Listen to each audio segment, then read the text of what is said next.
প্রতিটা দিন আমার এই চ্যানেলে প্রতিটা দিনের আলাদা আলাদা বিষয়ের প্রশ্ন ও উত্তর সম্পর্কে প্রতিটা দিন আলোচনা করা হয়। আজকের বিষয় হচ্ছে ইতিহাসের কিছু প্রশ্ন ও উত্তর সম্পর্কে আলোচনা করলাম। চলুন কথা না বাড়িয়ে ভিডিওটা শুরু করা যাক। ফার্স্ট প্রশ্ন, গোপতি কথার অর্থ কী? উত্তরটি হলো গবাদি পশুর প্রভুকে বলা হয় গোপতি।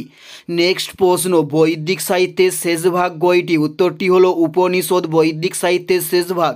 উত্তরটি হলো উপনিষদ বৈদিক সাহিত্যের শেষ ভাগ। নেক্সট প্রশ্ন, রোমেং শব্দের অর্থ কী? উত্তরটি হলো ঘোড়া। রোমেং শব্দের অর্থ, উত্তরটি হলো ঘোড়া রোমিং শব্দের একটি অর্থ। নেক্সট প্রশ্ন, মহাকাব্য কথার অর্থ কী? উত্তরটি হলো মহান। মহাকাব্য কথার অর্থ, উত্তরটি হলো মহান মহাকাব্য কথার অর্থ। নেক্সট প্রশ্ন, সংহিতা কথার অর্থ কী? উত্তরটি হলো সংকলন করা। সংহিতা কথার অর্থ, উত্তরটি হলো সংকলন করা সংহিতা কথার একটি অর্থ। নেক্সট প্রশ্ন, বেদের সংখ্যা কয়টি?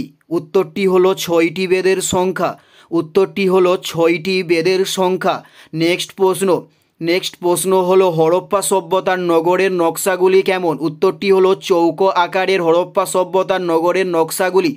উত্তরটি হলো চৌকো আকারের হরপ্পা সভ্যতার নগরের নকশাগুলি। নেক্সট প্রশ্ন, লথাল কথার অর্থ কী? উত্তরটি হলো মৃতের স্থান। লথাল কথার অর্থ, উত্তরটি হলো মৃতের স্থান লথাল কথার অর্থ। নেক্সট প্রশ্ন, হরপ্পা সভ্যতা কত বর্গ মাইল? উত্তরটি হলো 700 লক্ষ বর্গ মাইল হরপ্পা সভ্যতা। উত্তরটি হলো 7 লক্ষ বর্গ মাইল। নেক্সট প্রশ্ন, মেহেরগড় সভ্যতা কি? উত্তরটি হলো গ্রামীণ সভ্যতার নাম হলো মেহেরগড় সভ্যতা। উত্তরটি হলো গ্রামীণ সভ্যতার নাম হলো মেহেরগড় সভ্যতা। এটাই ছিল এই ভিডিওর লাস্ট প্রশ্ন।